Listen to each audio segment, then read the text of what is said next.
Grace, pwede ko bang habulin yun? Huwag kang maghabol kung iniwan ka na, tanga. Masasaktan ka lang, ulol. Kaya maraming di makamove on. Dahil iniwan na nga, maghahabol pa. Pag iniwan ka, senyales na yun na hindi ka gustong panghabang buhay. Kaya huwag kang tanga. Ano ba yan, Grace? Konti lang yung sinabi ko, ang dami may sinabi. Personalan na yan, Grace ah. O ito na lang, ibahin ka na lang yung tanong ko. Sabi ka naman yung sinutumbo mo eh. Pwede ba ako sumuksik dito, Maring Grace? Huwag mong ipagsiksikan ang sarili mo, bobo.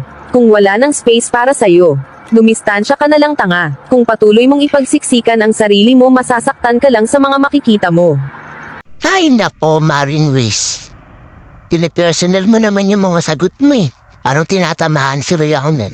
Hindi naman yan yung tanong ko pero parang pinaparinggan mo yung mga nanonood Marami kasing tanga sa mga nanonood eh. Iniwan na nga, naghahabol pa. Sa bagay, tama ka, Grace. Ayan guys, wag tayong tanga. Kasi pati si Grace alam niya yung tanga tayo eh. Iniwan na nga tayo, maghahabol pa tayo. Wala na nga tayong space na ipagsiksikan pa natin yung sarili natin. Kaya wag tayong tanga mga guys.